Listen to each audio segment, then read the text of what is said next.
Okay, I got most of it torn down here. The big bulk of it here, but I thought I'd get to the point where I'd try to get some of these villagers out. I've got a few in here. I have a couple of mine carts. I've got, like I said, I only need 4. I only need 2 really, but 4. I can use these guys, but I want to just use a couple of mine carts here to try to get these other last a couple guys out of here. See if this will work. Probably won't work. I don't know why it won't work.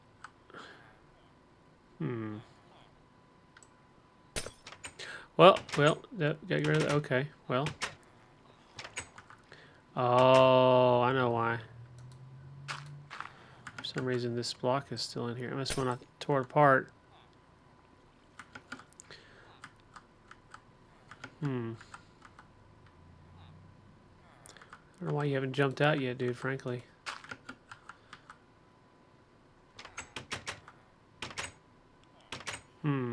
Well.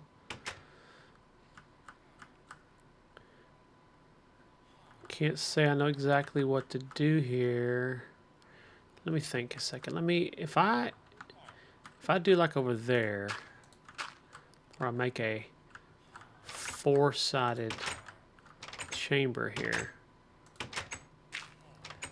for this guy to sit in.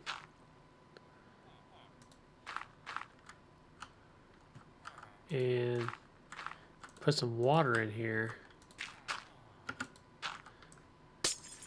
I don't know if there's anything under that. I'm afraid to break it.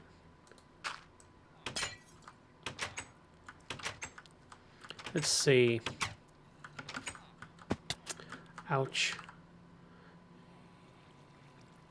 What the?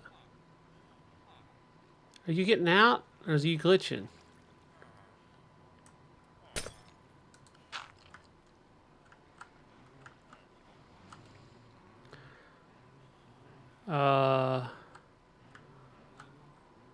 Okay. Go. Look at there, I got one, haha.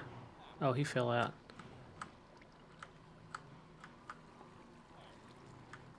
What if I could do something like this? Hey, look, got her some track right there. Look, there's some track right there. Oh, look, there's a minecart right there. Oh, look. Get you away from that edge, otherwise zombie will come eat you. Alright, I'm not going to waste any more minecarts. I've already got like 5 down there. 3 here. So that should be enough. I'll kill the rest of them. I'll moiter the rest of them. Alright, let me get this torn down here and I'll start the basics of this and get right back to you to show you how I did it. Okay, I got everything cleared out. And I mocked up the basics right here to show you how this works now that I've got everything torn out. Sorry, this is going to drive me crazy.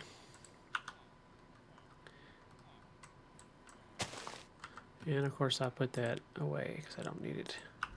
Alright, so you got 2 chambers here. You've got the breeding chamber and you have the growing up chamber. I guess we can call it that. And so all of these guys here, I'm going to have to figure out a way somehow to get them into this position right here.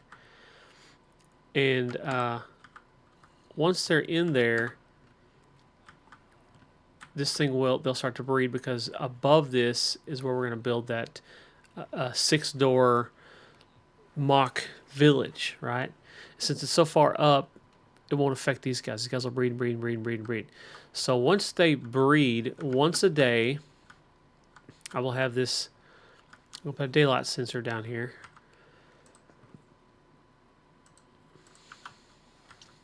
Should be able to put it right. Let's see. Put it right there. We'll put a comparator on it. And I'm going to dig back in this hole a little bit and stick redstone torch back in here. And a piece of redstone. Now, then what happens now is when this thing receives enough signal more than that, it will activate this, which we're going to put make a little pulse shortener.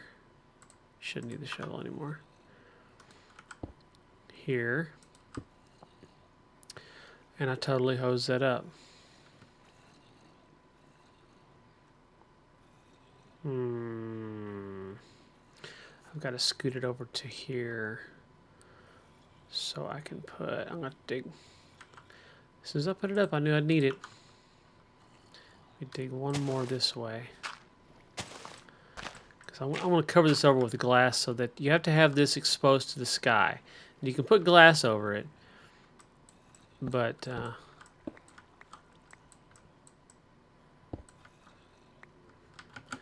nothing else. You can't put any regular blocks over it. Dig these out.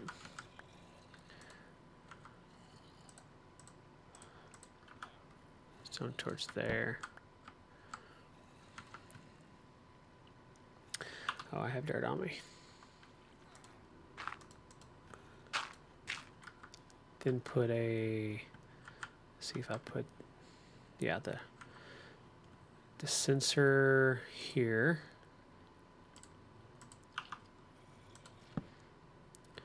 Then the comparator.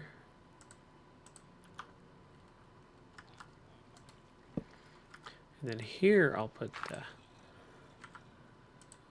piston and block on top, and then the repeater here.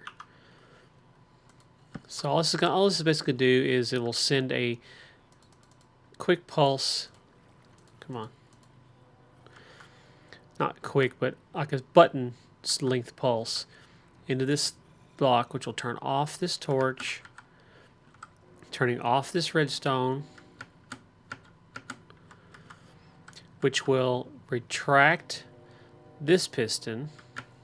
I'm going to have to put a block right here. It's a mistake I made earlier. Retract this piston to here, opening up this side. And then, because this has got a torch which has a natural delay on it, it will spit this one out. And the guys will be standing right here just like this, but for some reason this going through them will not hurt them. It'll pass through them and push the little guys, the little babies, into this chamber here. And then it'll go back, and then this one will retract back again and push them over to here. Click, click, click, click, click, just like that. I'll show you how that should work like this. If you break this right here. Ooh, that was weird. Oh, because I'm standing on it. Hear all that? I don't know if I can possibly duplicate that any other way as you see it, but boy, this lag is bad. I'm pretty sure it's our internet service provider. So I will probably fill this in with dirt that I don't need here, just because I think it's ugly. I do need to leave a gap above that guy because he's going to move.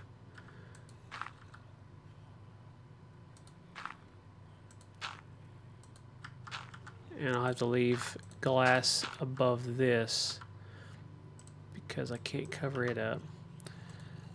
It's got to be able to have access to the sky. And when the sun reaches, it's just now rising. When it reaches about in that area there, it will activate this thing once a day. And you know, the purpose of that is just so, you know, it takes a full 20 minutes, which is a full Minecraft day, full 24 hours of Minecraft for these guys to grow up.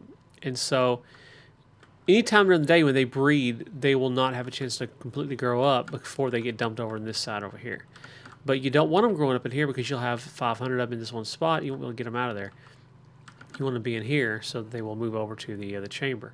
And this is not going to be that high. I just want to leave it high enough that I can go over and down. But I'll break all that out of there. Here's going to be the tricky part. I can't say I'm 100% sure how I'm going to do this. gonna put some rails here. I know I can get one guy here pretty easily. Oh, let me go up another one. You know, actually, this probably needs to go ahead and be glass because I want to make it glass so I can see how many guys are in here. From this point on up, it'd be glass.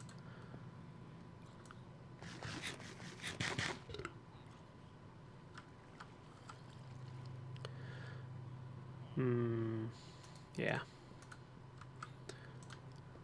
Go ahead and now they can't. That's already too high. They can't get out of there. And I'll put glass here and here, and then put my railing here. Oh, I can't put railing on that.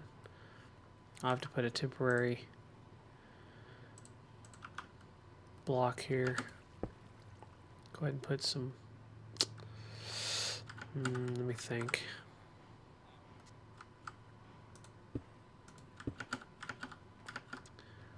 Put temporary blocks there and there. I don't want to go any higher with that. And let's see if I can.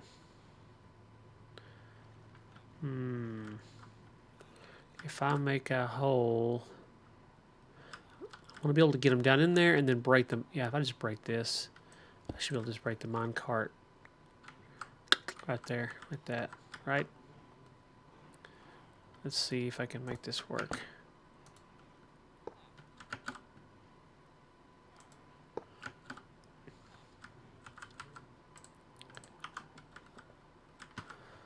Put a torch here. I should light that up.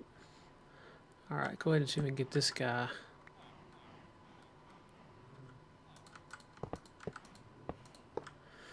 Test my theory and see if I can get it to go.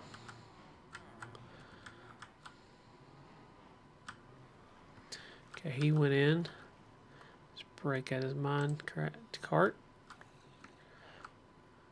That's a glitch. Okay, I got. What happened to you, son? Hey, look. I have something for you. Have something for you. I don't think I can put this. Oh, I can. Look at there. I don't think you're in that though, are you? Move around a little bit and follow that minecart. I'll come back and get you later. See how far I can push this guy without having to make a track for him. Don't be giving me kisses now. Don't fall in that water either.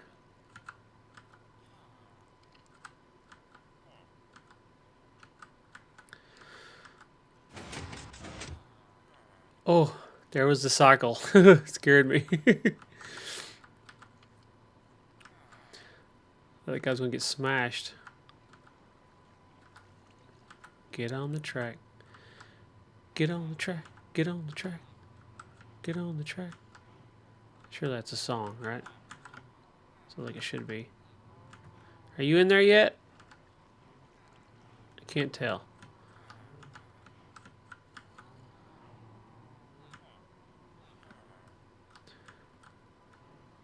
Oh, now he's on his head. Can I break the cart without breaking you? Yep. It's going well. Shouldn't have said that so soon. Okay, 1, 2. If I can get this guy. Was that a villager? I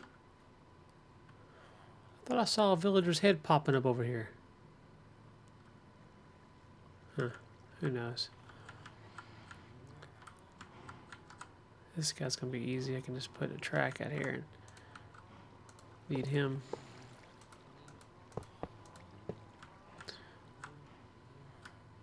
Maybe.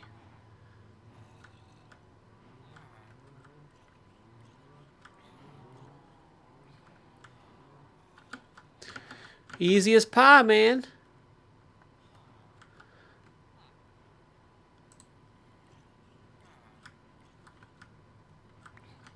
Oh, it's working like a charm. Working like a charm. If I don't get this guy, oh well. You know what I mean? Know what I mean? Let's just, no, I just move these guys like this. Oh, I forgot I took away their track. I needed a powered rail, and I totally robbed from them.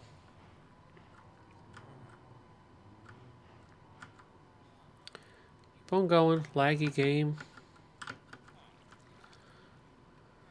Okay. You're not making it very easy for me. Oh. Oh. There we go. A little damage never hurt anybody, right?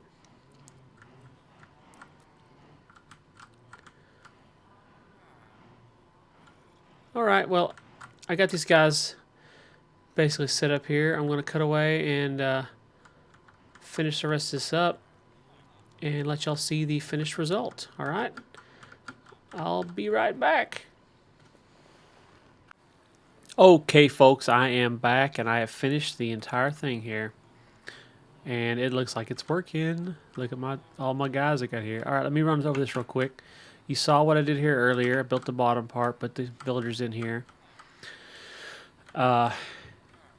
Basically, it's just real simple. I mean, they've got a chamber they stand in. They do nothing in there.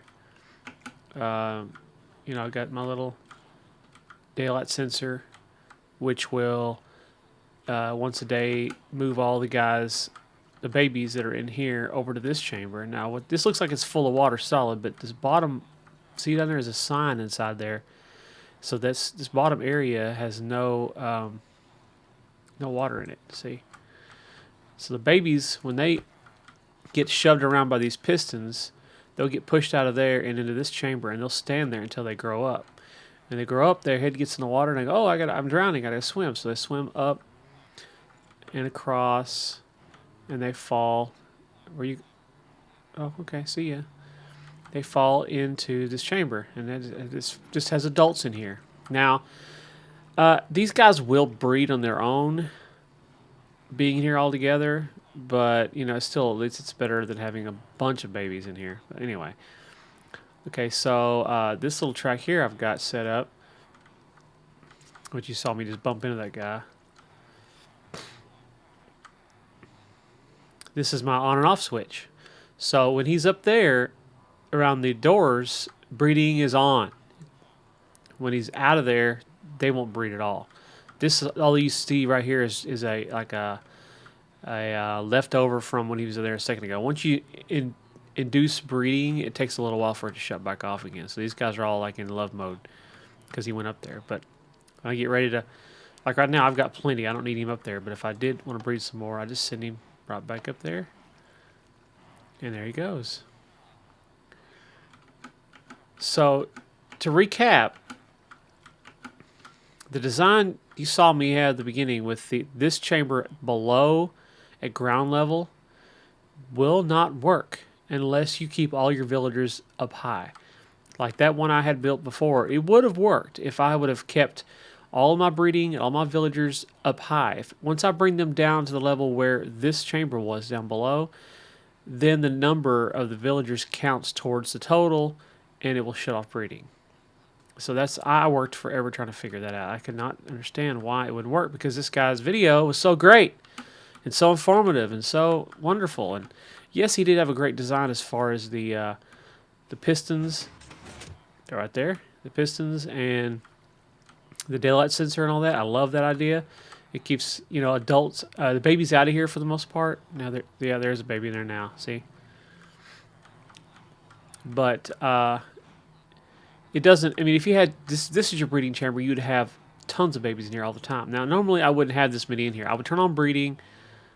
Let me turn it off, by the way. I don't want any more in there. I would turn on breeding, get, you know, several babies in here like that. See, those babies just formed. He just formed from just a minute ago when I turned this on. Once they grow up, you know, once they get a few in there, I would shut it back off again and then sort these guys out. That way that you don't have all these babies popping up in here. But this ran away with me really fast. I'm telling you, breeding, After about 2 or 3 Minecraft days, it's you got this many people. It's crazy. So now, just a matter of I'll to run some basics of the. If you haven't seen Doc M's videos on breeding, I'll give you a little basic run through on the whole idea of I'm not breeding, trading, of what he calls the perfect villager. And he kind of explains it, but I had a little trouble understanding exactly what he meant by perfect villager. But I'll try to explain it better than in the way that I understood it. But okay, so you have a few items that you can get. You can trade to get emeralds, and the librarian. His greatest trade he can give you is paper, which is easy to get, right? Sugarcane farm, paper. And what happens though, once you start trading with these guys, they'll only allow a certain number of trades before they'll lock out this particular trade. This will be X'd out. And the only way to unlock that is to go over to the far right trade and make that trade one time. Get out, wait for their little fart bubbles to come out, and then go back in, then everything will be unlocked again. What he calls a perfect villager is one that has a cheap trade, an easy trade to get emeralds, really far over, late in the game, basically. When you start out, if you start out a guy and he's got bad trades, kind of terrible trades in the beginning, then there's a better chance of him having the really good trades at the end, because there's only so many. Each one of these villagers, the different types, you have the librarian, you have the farmer, you have the butcher, you have the priest, and the blacksmith. I think of the 5 kinds. And each one of those will only have a certain number of things that they actually will do, and the amounts may be different. Like this guy, he wants 12 books for an emerald, and he wants 26 paper for an emerald. I have another villager down here who has the same 2 trades, but they're different amounts. He wants 30 paper, and it's on the first slot. This should have been an indication that this guy here would not be good to keep, because you're not going to see 2 of the same kind of trade in the same villager. So where they position in this run of items is important, because as things get more and more further over to the right, the chances of you unlocking the next category goes down exponentially.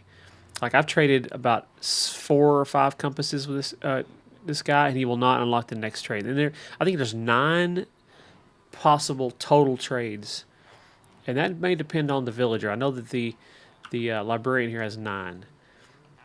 Some may have less than that, but let's say that this guy was totally unlocked, everything was available, and the very last trade was paper.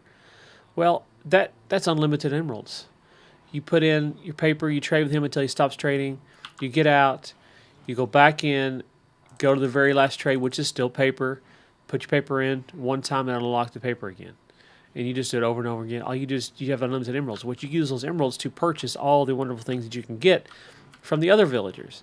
Like here, 10 emeralds, diamond pickaxe. That's basically free. Well, it costs you some paper, and a little bit of effort. That's a terrible trade. I would never give him 4 diamonds. I'm going to end up losing some of these guys and trade them out for better ones. Now they have a lot more options here. But like another good trade is wheat. Look, a wheat farm, huh? So unlimited. Unfortunately, it's on the first trade. It would be better if this was later on in the game. That way I have a better chance of him giving me something good. But here, this is another really good one. This is really late in the... See how many there are here? 1, 2, 3, 4, 5, 6, 7, 8. On the 8th one. He only has 1 more after this. And he may not unlock that for a while. But raw chickens are easy to get. I am about to build a chicken farm. Similar to what this is going on here with my cows, except for I won't be using lava to kill them because I need raw chickens. But it'll be, if you've seen Generic Bee's Chicken XP farm, I'm going to build that machine with a little tiny modification that will allow you to shut it off if you need to. But yeah, so that's the whole game, man. You get these guys unlocked. They do enchanting for you. They'll give you like bottles of enchanting, which are XP potions basically. You get those and throw them on the ground. It gives you XP. More enchanting. I've even seen the librarian give you, or maybe it's the priest, one of the two, will give you enchanted books, including Silk Touch, for like 10 emeralds. That's nothing, 10 emeralds is nothing. It's Silk Touch, which is the chances of getting that in normal enchanting is such a large amount. It's crazy. So yeah, I am very happy about this trading, the villager thing. See, this guy got weed off the first notch too, but who knows? We'll see how they open up a little ways, and then if nothing good comes, that's what this is for. You bring a guy out, you see if you like his first couple trades. If you don't like him, flip the switch, and he suffocates. That's unfortunate, but if you kill that villager by hand, it does affect your stance in the village as far as your standing or your what do you call it? Like your reputation, I guess. And I think it will stop breeding from happening if you make villagers mad. It may even stop them from allowing you to trade with them or open up new trades when you get over here. I don't know the exact specifics of that. I do know that killing them by hand is not good. You may notice when you hit a villager, you'll see some little fiery balls appear above their head. That's like, hey, I don't like that. You're not making me very happy right now. So, but if you kill them some other way, where they fall damage or lava or something that you're not taking a direct attack on them, then it won't affect that. So I hope this explains. Get out of here. Everything. And you got any other questions? Make a comment. Make sure and like and subscribe, guys. And yeah, we're gonna do some major villaging trading next time. I've got a little secret project over here working on. It's the chicken. Oh, you see some redstone down there, right? Oh, I'm already working on it. All right. It's basically generic beast design, but a little bit of modification. Maybe I'll make it on my own.